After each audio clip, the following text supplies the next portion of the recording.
300 anni di Schieson, un numero speciale, quindi per festeggiare questa ricorrenza.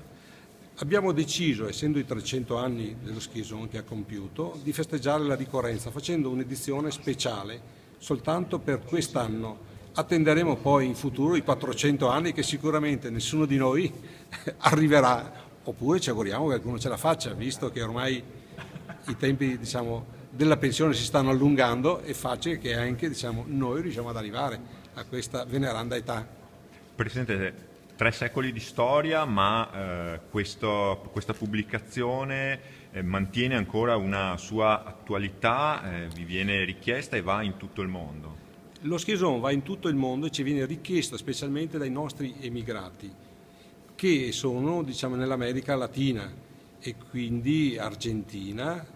e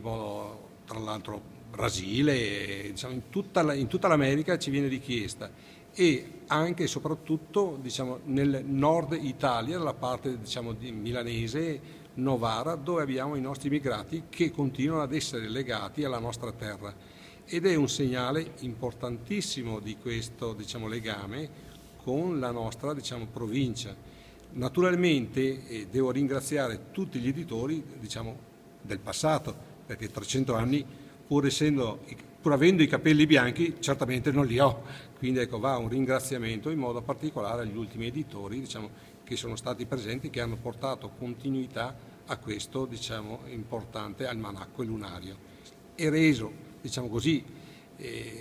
speranzosi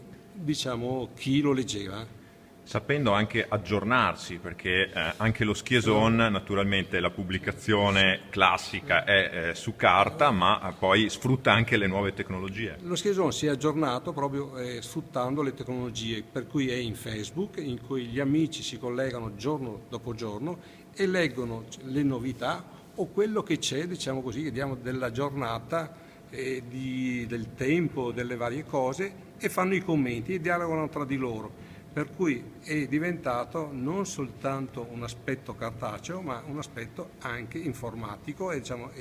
tecnologico moderno. Vantando, come si dice, anche innumerevoli tentativi di imitazione, anzi questo è anche poi un problema, perché c'è chi lo copia e lo clona. Esattamente, sottolineiamo che spesso poi noi se viene clonato vuol dire che vale, però ci porta anche a scapito della vendita, che sottolineiamo viene fatta solo ed esclusivamente in edicola e nelle librerie, per cui è da diffidare da coloro i quali lo vendono nelle piazze e nelle strade, perché molto probabilmente non sono lo Schieson originale,